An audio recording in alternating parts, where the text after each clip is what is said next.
이번에는 가장 핫한 기업, 산업 이슈 짚어봅니다. 이 코너 오늘의 주제 먼저 알려주시죠.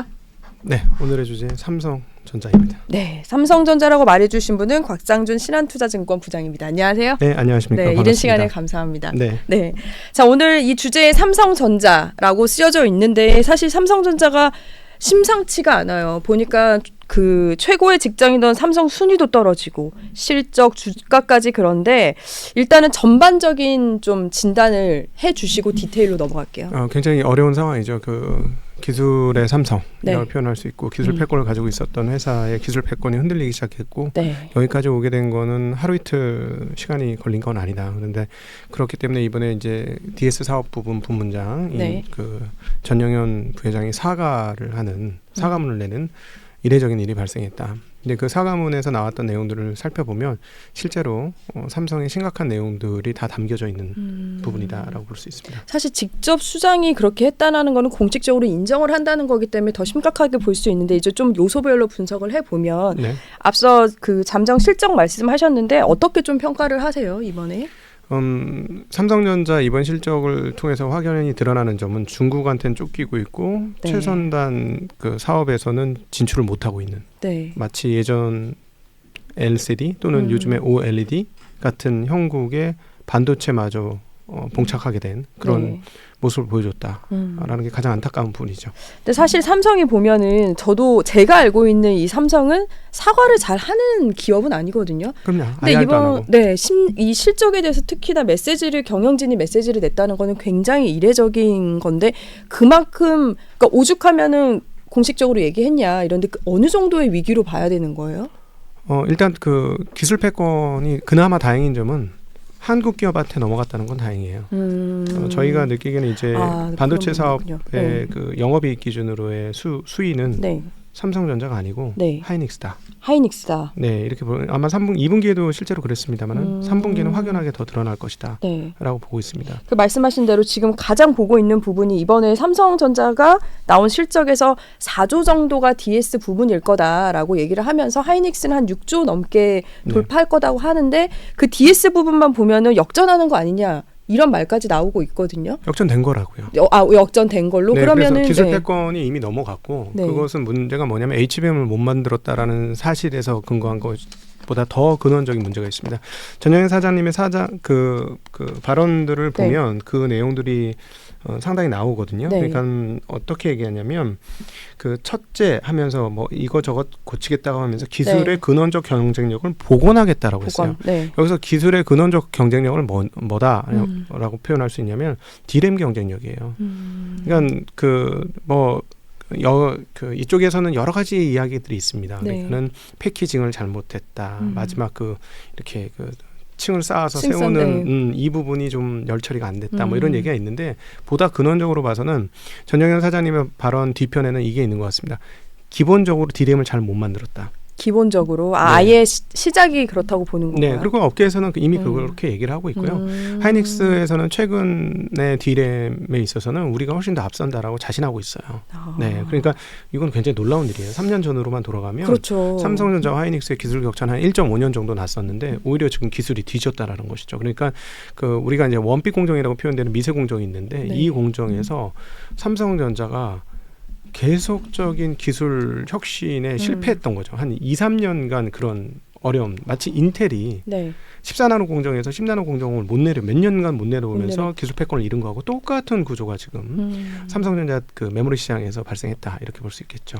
그러면은 디램 말씀을 하셨는데 이게 아까 중국 쪽 말씀하셨잖아요. 네. 저가 공세에 지금 시달리고 있는 건데 품질도 엔간히 올라왔다는 생각이 좀 들더라고요. 시장 여론도 그렇고. 네. 그건 DDR4고요. 네네. 그러니까 삼성전자 같으면 지금 DDR5가 주력이 되어야 하고 그러면은 뭐 상당한 마진을 그대로 유지할 수가 있는데 지금 그 중국에서 진입한 건 DDR5가 아니고 DDR4입니다. 그러니까 일반적인 우리가 쓰고 있는 디지털 디바이스에서 상당히 많이 채용될 수 있는 그런 제품들 쪽에서는 많이 창신 메모리 등이 쫓아왔고요.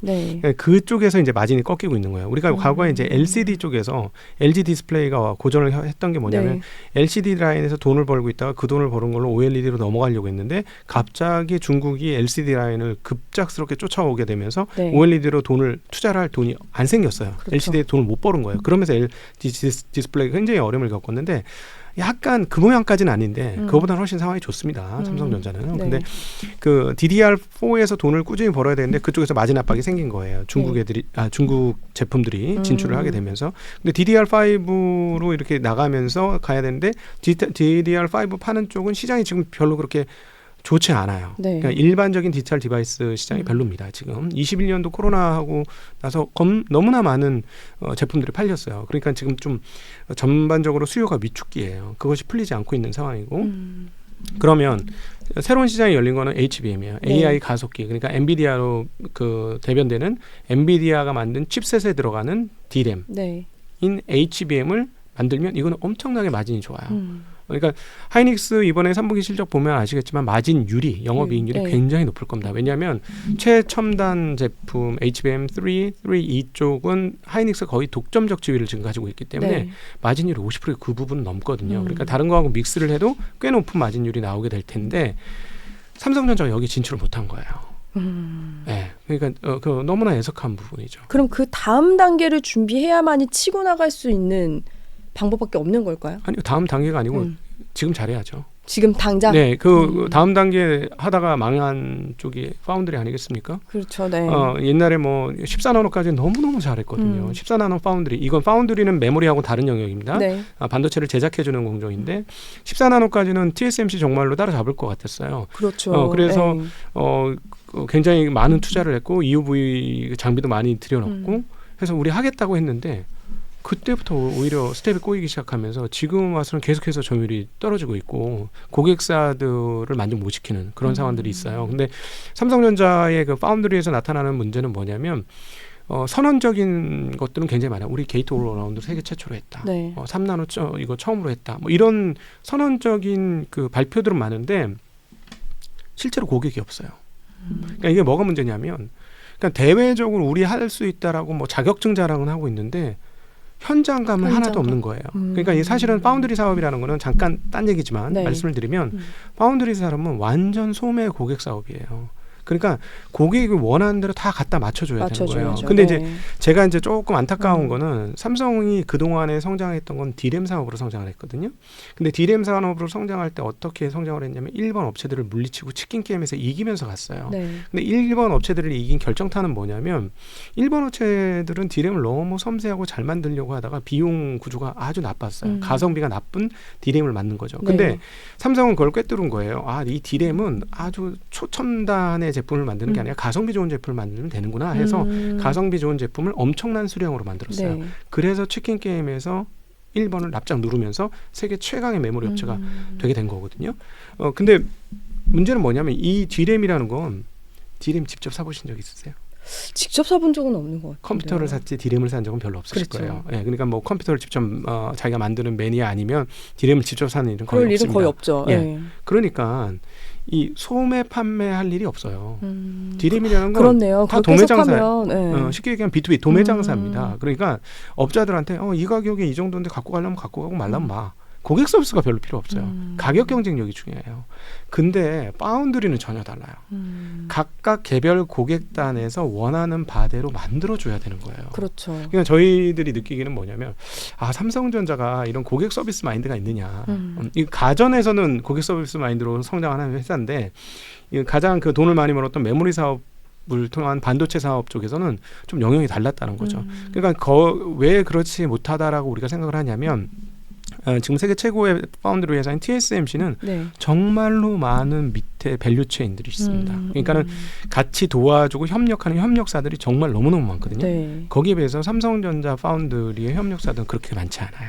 그건 뭐냐면 그 고객 한 명 한 명을 다 이렇게 그 정말 스킨십으로 이렇게 만나는 이 과정들이 없었다라는 얘기. 예. 그래서 이 파운드리는 그런 그 어떤 실무적 과정들이 부족했기 때문에 굉장히 어려웠고 네. 기술 선도만 하겠다고 발표는 했으나 고객이 원하는 방향성하고 그냥 기술 선도하고 좀 방향이 달랐고. 그러니까 고객이 원하는 건 뭐냐면 내가 제품을 요청을 했을 때 우리가 원하는 퍼포먼스가 나오도록 제품을 그다음 수량을 기간 내에 딱 맞춰주는 거예요. 네. 근데 그게 중요한데 우리는 기술적으로 대단해 이 얘기를 하고 있었던 거예요. 그러니까, 기술만 계속 그 강조만 하고 있었던 거예요. 예. 그러니까 그 부분이 너무 안타까운 부분. 실제로 그러니까 장사를 잘 못하는 네. 걸로 해석이 되는데 예. 그러니까 계속 삼성만 겨울비다 이런 네. 말들이 나오는데 저는 또 이게 글로벌 은행 쪽에서 요즘 부정적인 의견이 굉장히 많잖아요. 모건 네. 스탠리는 뭐 하이닉스보다 삼성을 더 그러기도 했는데 최근에 또 분석을 또 부정적으로 냈더라고요. 네네. 이게 또 더 여론을 만드는 것도 있는 것 같아요. 저 듣다 보니까 뭐 맞는 말이어도 화가 나기도 하더라고요. 네.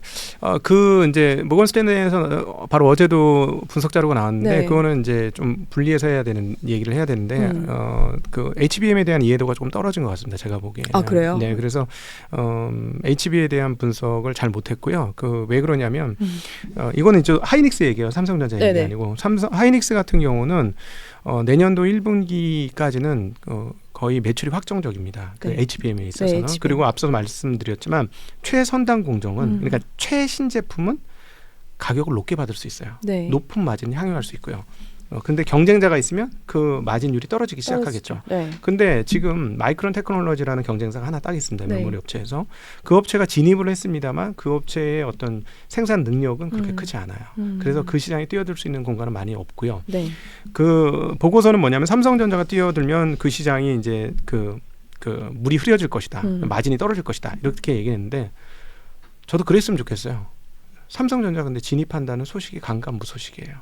너무 안타깝죠. 네, 진짜 너무 안타깝더라고요. 네, 너무 안타까운데 그나마 위로를 받는 게 어떤 기술 패권 선두권을 다른 나라 회사가 갖고 간 게 아니라 그나마 한국어 회사가 갖고 왔으니까 그것은 좀 다행이고 여기까지 온 데는 기술자들이 길을 못 피는 그런 문화가 내재돼 있는 거 아니었을까 하는 그런 걱정들이 있죠. 그래서 이 전정현 사장님의 발언의 세 번째 보면은 네. 소통을 굉장히 이제 강화하고 강화하고 현장에서 즉시 소통하겠다라는 건 그것을 드러낸 대목이라고 봐요. 그러니까 기술자들이 자기의 길을 못 펴고 있는 네. 그런 문화들이 있지 않았을까? 그렇죠. 그래서 이 문화가 바뀌면 삼성전자는 굉장히 저력 있는 회사고 한국에서 가장 뛰어난 엔지니어들이 많은 그럼요. 회사예요. 네. 그래서 바꿀 수 있는데 문제는 이게 시간이 걸리겠죠. 바로바로 되지는 않겠죠. 네, 네. 이 부분이 문제인데 시간이 걸릴 거라는 게. 네. 그 말씀하신 대로 이제 조직을 바꾸겠다 이런 얘기가 나오면서 이제 기사가 나오는 게 이제 인원 감축, 경영 진단이 나오는데 저희가 이제 출입 기자가 확인을 했는데 경영 진단은 원래 하던 거다. 그리고 인원 감축은 사실 무근이다 하는데 이 진단도 다른 때와는 더 엄격하게 해야 할 것 같고 보니까 다음 주에 직원들과의 타운홀 미팅까지 예고가 돼 있더라고요. 그러니까 그 부회장이 말한 어떤 소통과 그런 경영 진단을 하겠다라는 건데 보셨을 때 삼성전자 이번 위기를 극복 방안 딱 그냥 객관적으로 어떻게 해야지 좀 넘어갈 수 있을까요? 기술자들의 재량권을 굉장히 많이 주는 방향으로 기술자. 가요. 네. 네. 그러니까 우리가 이제 초격차를 이야기했던 권호연 네. 대표님 계셨을 때는 기술자들의 자유 역량이 굉장히 컸다고 합니다. 근데 그 이후부터 역량들이 많이 줄어들었고 그 이후에 이제 내부적으로 들려오는 얘기들은 생산성에 함몰되어서 그러니까는 얼만큼 비용 절감이 될 수 있느냐 여기에 초점을 맞췄다는 것이죠. 예, 근데 이제 그 원 A에서 원 B로 가는 아까 원 B 그 D램 메모리가 문제다라고 말씀드렸는데 이 공정에서 원 A부터 버벅거렸다는 얘기들을 엔지니어들이 하고 있어요. 근데 이것들을 억지로 원 B로 가면서 발열도 제대로 못 잡고 성능도 충분히 원활하게 못 나오는 그런 상황들이 온 거죠. 그러면 사실은 밑에 있는 밑단에서 현장에서 일하고 있는 엔지니어들은 분명히 거기에 대해서 이거 안 돼요라고 얘기했었을 것 같아요. 제가 보기에는. 분명히 그랬을 것 같아요. 네. 근데 그게 안 통했다는 얘기죠. 안 들었지만 또 그랬을 수도 있죠. 아마도 이런 문화가 있었을 것 같습니다. 경영진에서 이렇게 해야 돼라고 그냥 그 뭐랄까 대전제를 내려준 거죠. 그럼 대전제에 대한 조정을 안 해주는 거예요. 근데 밑에서 그러면 엔지니어들은 대충 맞춰주겠죠. 안 되는 건데 왜 하라 그러지? 그래도 이러면서. 그걸 넘기기 위해서 또 그럴 수도 있죠. 네, 그렇죠. 그러니까 결국은 의사소통이 원활하게 이루어지면서 그 엔지니어들의 자율성 이런 것들이 확보되고 엔지니어들이 길을 필 수 있는 문화들이 좀 만들어질 필요가 있지 않을까. 그리고 원가 절감도 좋은데 지금 상황이 원가 절감으로 다 되는 상황이 아닌 상황이니 사실은 조금 비싸게 만들더라도 제대로 만드는 게 낫죠. 이번에 HBM에 납품이 됐을 거예요. 네, 그거예요. 그러니까 D램 문화도 많이 바뀐 게 그 동안에는 절대적인 패권이 어디 있었냐면 그냥 우리가 쓰는 노트북이라든가 네. 그냥 퍼스널 컴퓨터, 그냥 일반적인 디지털 디바이스, 그냥 뭐 게임기라든가 이런 것들, 네. 이런 것들이 주력이었었는데 세상이 좀 바뀐 거예요. 그러면서 이제 AI 가속기 시장, 엔비디아로 지칭되는 AI 가속기 시장이 갑자기 아주 엄청나게 상상할 수 없는 일이 벌어진 거잖아요. 붕 떴는데, 근데 이쪽은 뭐냐면 그 칩셋 하나의 가격이 너무너무 비싸요. 억 단위 이렇게 됩니다. 그러면 디램 메모리 그 HBM 여러 개 달아봐야 몇백만 원 정도 수준이에요. 그러면 그 억 단위의 칩셋을 만드는데 몇백만 원을 아낄까요? 아끼지 않습니다. 아끼지 않겠죠. 네. 고장 나면 안 되는 거예요. 그러니까 고품질, 고성능, 고가, 오케이입니다. 네. 근데 예전에 아까 말씀드렸듯이 우리가 일본을 이길 때는 가성비 좋은 디램으로 일본을 이기게 된 거고 치킨 게임에서 왕자를 차지하게 된 거예요. 근데 지금 시대 논리가 조금 바뀐 달라졌죠. 거죠. 네. 이 부분이. 물론 이 부분이 계속 영원히 갈 거라는 보장은 없습니다. 사실 그렇기 때문에 HBM 사업을 예전에 삼성전자가 좀 축소를 했던 거예요. 네. 왜냐하면 매출 규모나 이런 것들이 너무 적었고, 그리고 또 이제 여기에서 잠깐 삼성전자에 대한 변명을 하자면 HBM과 AI 가속기가 이렇게 될 거라고 예상했던 사람은 단 하나도 없어요. 없을 것 같아요. 그렇죠. 아니 당연히. 있었다면 그거를 제작해주는 TSMC가 그 공정 캐퍼를 늘리지 않았을 리가 없고 떼돈을 벌고 있는데, 만약에 알았다면 엔비디아가 준비를 안 했을 리가 없고, 그걸 알았다면 그걸 발표했던 오픈 AI가 GPU를 확보하지 않았을 리가 없어요. 다 몰랐다는 얘기예요. 생각을 못했을 수도 있었. 언젠가는 되겠지 하고 이게 그렇죠. 혁신이에요라고 얘기했는데 뭐 3.0 얘기할 때까지는 아무 얘기 없었잖아요. 그렇죠. 네, 오픈 AI 네. 3.5 얘기하다 보니까 사람들이 갑자기 뿅 하고 눈을 뜬 거죠. 그러니까 갑자기 도래한 거예요. 그러니까 이거까지 예상해서 다 맞췄어야 돼. 이거까지는 못할 수 있다고 봅니다. 근데 문제는 뭐냐면 그 다음인데, 참 안타까운 부분은 뭐냐면 그냥 이번에 전 대표, 전 부회장께서 솔직하게 사과를 발표한 게 너무 감사하더라고요, 개인적으로. 왜냐하면 그동안에 삼성전자에 대한 뉴스를 찾아보시면, 여기도 언론사지만 좋은 뉴스가 훨씬 많아요. 사실 그렇죠. 비중이 더 그렇죠. 기술 뭐 개발했다 이런 식으로 네. 해서 그렇죠. 왜냐하면 최고의 광고주 아니겠습니까? 그러니까 언론사들이 최고의 광고주한테 나쁘게 써줄 이유가 없잖아요. 자기한테 고마운 대상인데. 그리고 실제로 우리나라를 선도하는 기업이기도 하고요. 네, 그렇지 않습니까? 그러니까 항상 좋은 얘기만 나오는 거예요. 그런데 사실은 현재 상황에 대해서 따끔하게 이거 아니야, 이거 위험해, 고쳐야 돼 라고 얘기를 했어야 되거든요. 근데 그 부분을 인정했다는 측면에서 저는 인정 안 하면 바뀔 가능성이 없었을 거라고 그렇죠. 봅니다. 오히려 그거를 긍정적으로 볼 수도 있을 것 같다는 생각도 드는데, 네. 그래서 좀 궁금한 게, 사실 주식 얘기를 안 할 수가 없는 게 온 국민의 관심을 받는 거는 투자자기 때문도 있거든요. 근데 지금 보니까 어제는 5만까지 가고 이러는데, 그 삼성을 분석해 주신 입장에서 이게 계속 흐름사가 어떨 것 같으세요?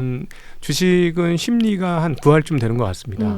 그래서 잠깐 심리에 대해서 설명을 드리면, 삼성전자 너무 끔찍해 이제 보기 싫고 버리고 싶고 던지고 싶고 팔고 싶고 이러면 갖고 계셔도 되고요. 네. 난 그래도 너무 좋아 보이는데 하면 조금 고민을 하셔야 돼요. 반대네요. 반대로 생각하셔야 돼요. 왜요? 지금 보통 그 심리적으로 모두가 안 좋게 보면 팔 사람은 다 파는 거예요. 근데 주식이라는 건 팔 사람이 더 이상 없으면 바닥인 거예요. 맞지 않습니까? 그렇네요. 네, 그리고 너무 좋아 보여. 그래서 꼭 사야 되겠어. 그래서 사. 모든 사람이 다 사. 그럼 더 이상 살 사람이 없으면 그게 고점인 거예요, 주식은. 근데 지금 삼성전자 는 밸류에이션 분석을 해보면 이 가격은 너무나 낮은 가격입니다. 왜 이렇게 말씀드리냐면 22년도 9월 달에 최근에 찍었던 저점이 51,800원이고 그때도 대체적으로 5만 원대 중반에 거래됐는데, 그때는 왜 그 가격에 거래됐느냐? 적자 낼 거라고 생각해서. 근데 진짜 적자가 나왔고 규모가 굉장히 큰 적자가 나왔어요. 그랬죠. 유례 없는 적자가 나왔거든요. 근데 지금은 적자는 안 납니다. 예. 왜냐하면 다른 사업부도 있기 때문에 디스플레이 사업부라든가 휴대폰 사업부에서 계속 돈을 벌고 있고, 디램도 상황이 좋지는 않지만 돈을 법니다. 예, 그럼 뭐 파운드리는 워낙 안 좋긴 하죠. 그쪽에서는 계속 손실이 나긴 할 텐데, 그래도 전체 규모를 합산해 보면 지금 정도의 영업이익 규모를 가지고 갈 가능성은 매우 높습니다. 그런 측면에서 보면 현재 주가는 적자를 계산하기 시작하는 가격이라서 절대 비싼 가격 이런 거는 절대 아니다라고 볼 수 있죠. 쌉니다.